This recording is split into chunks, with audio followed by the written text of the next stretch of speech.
Good morning. तो अब हम लोग अगले लॉन्ग क्वेश्चन की ओर बढ़ रहे हैं। तो ये 5वां लॉन्ग क्वेश्चन होगा और ये भी अपने आप में महान है। पूरा वीआईपी ये भी होता है, पूरा पूछते रहता। तो है कि संपर्क विधि कांटेक्ट प्रोसेस से गंधकाम्ल H2SO4 कैसे बनता है। संपर्क विधि में H2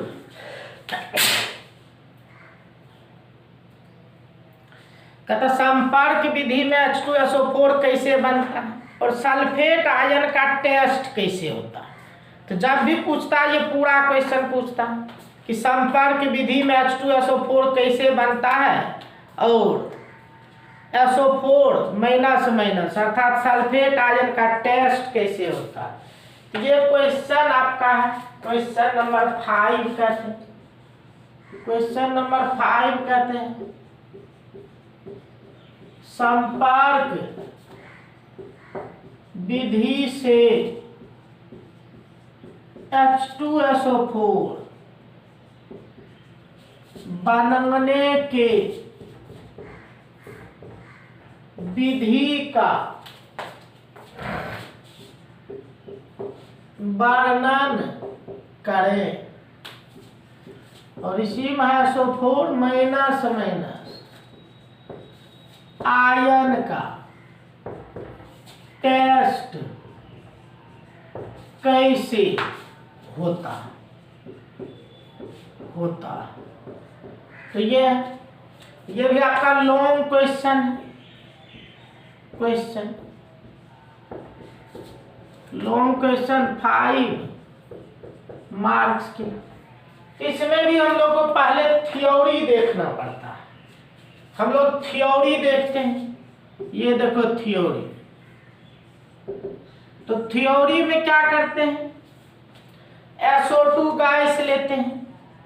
ये देखिए SO2 गैस लेते हैं, O2 गैस लेते हैं।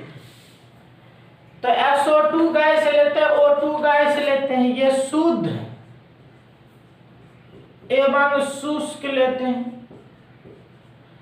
तो शुद्ध एवं शुष्क SO2 गैस और O2 गैस लेते हैं और इस मिश्रण को हम लोग PT या V2O5 उत्प्रेरक पर गुजारते हैं।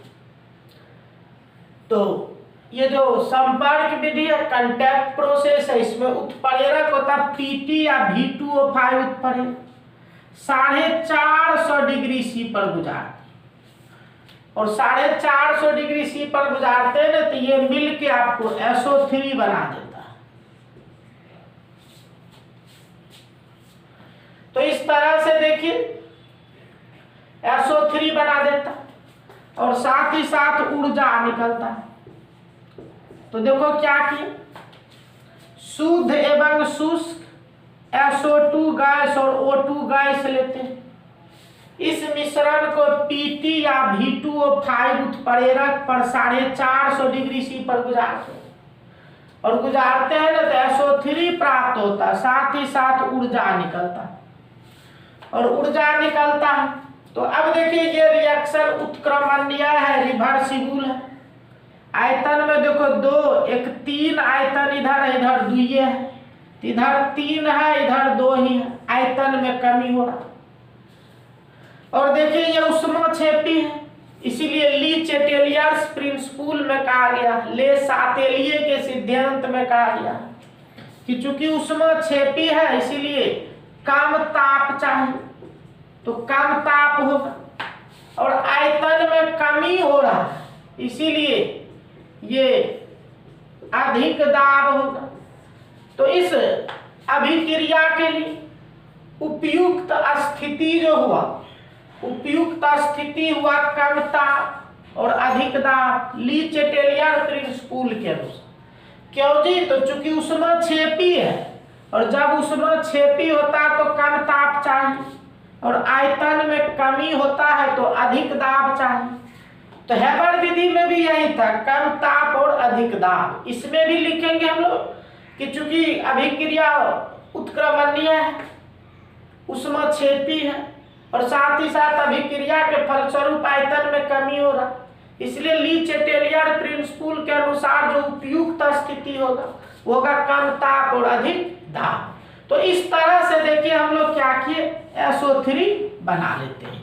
तो SO3 बन जाता है, और ये जो SO3 बन गया, अब देखिए इसको क्या करते हैं, ये जो SO3 है, जो SO3 हम लोग को बन गया, तो इस विधि से हम लोग SO3 बना लेते हैं। उसके बाद देखिए होगा प्रोसीड्यूर, क्रिया विधि। तो देखिए इस विधि से हम लोग क्या करते हैं, ये क्रिया विधि है। तो सिद्धांत में हम लोग SO3 बना लेते हैं, तो ऊपर से SO3 बना ले, और जो SO3 बनाए ना उसको H2SO4 में अवशोषित कराते हैं। जो SO3 हम लोग को ऊपर से प्राप्त हुआ उसको H2SO4 में अवशोषित कराते हैं। तो देखो बन जाता H2S2O7 है। तो ये H2S2O7 है जो कि ओलियम है। तो इस तरह से देखिए हम लोग को ओलियम मिल गया। तो क्या किए, ऊपर के सिद्धांत से प्राप्त SO3 को H2SO4 में अवशोषित कराए तो ओलियम मिल गया।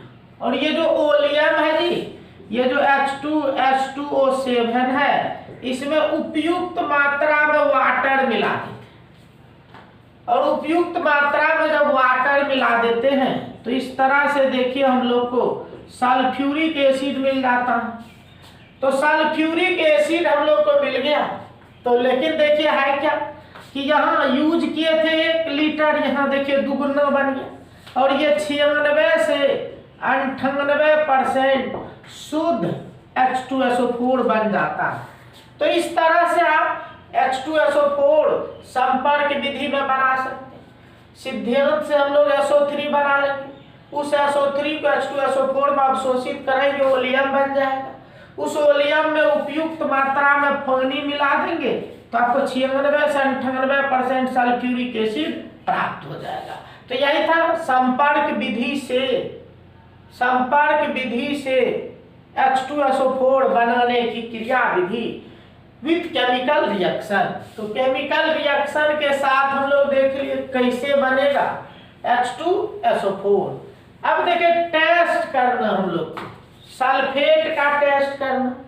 अब देखिए है क्या कि मान लो ये 2-4 टेस्ट ट्यूब दिया हुआ, 2-4 टेस्ट ट्यूब दिया हुआ, ये टेस्ट ट्यूब है, टेस्ट ट्यूब है। तो ये टेस्ट ट्यूब हो, तो अब हमको पता करना है इसमें से किसमें सल्फेट है, SO4- किसमें है ये पता करना।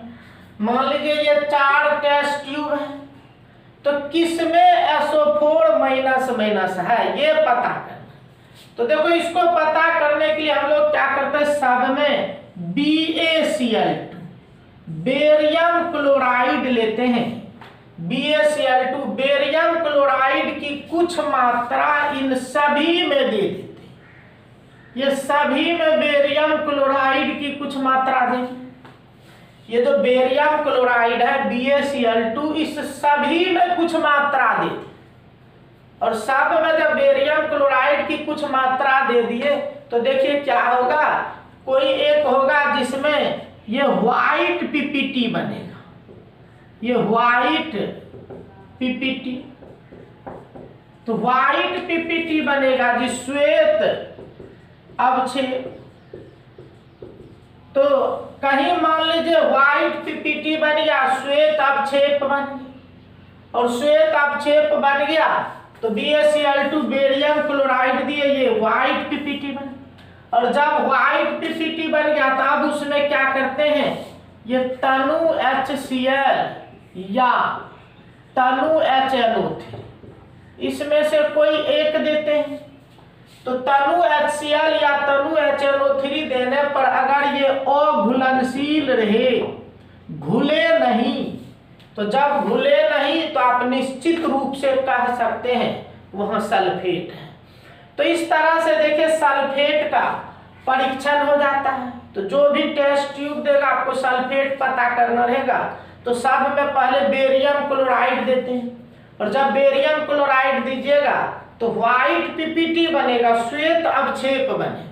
और वो श्वेत अवक्षेप जो बनेगा यदि तनु HCl या तनु HNO3 में नहीं घुलेगा तो आप गारंटी ले सकते हैं वो सल्फेट आयन है। तो इस तरह से देखिए सल्फेट आयन का टेस्ट हो जाता है। तो इस तरह से देखिए ये दो चीज इसमें रहता है। संपर्क विधि से कैसे H2SO4 बनेगा, तो H2SO4 बन गया संपर्क विधि में। और फिर सल्फेट आयन का टेस्ट कैसे होता है, तो उस सल्फेट आयन के टेस्ट के बारे में भी हम आपका चर्चा कर दिए। तो इस तरह से ये संपर्क विधि भी आपका पूरा हो जाता है। तो बाकी तो आपको हम PDF बना के आपके ग्रुप में भेज ही दिए हैं, तो उस PDF से आप बढ़िया से लिख लेंगे और इस YouTube के माध्यम से खूब बढ़िया से समझ सकते हैं। हम डिटेल से सबको समझा दिए हैं, तो यहाँ समझ लेंगे और PDF से आप लिख लेंगे और इस तरह से आपकी तैयारी पूरी हो जाएगी। तो 5 क्वेश्चन हम आपका कर दिए हैं। ये 5 क्वेश्चन सभी बच्चे बढ़िया से करेंगे और इस 5 से 1-2 निश्चित रूप से आपको पूछेगा। तो चूंकि जो भी दे रहे हैं काफी महत्वपूर्ण है, तो इसको करके रखेंगे। धन्यवाद।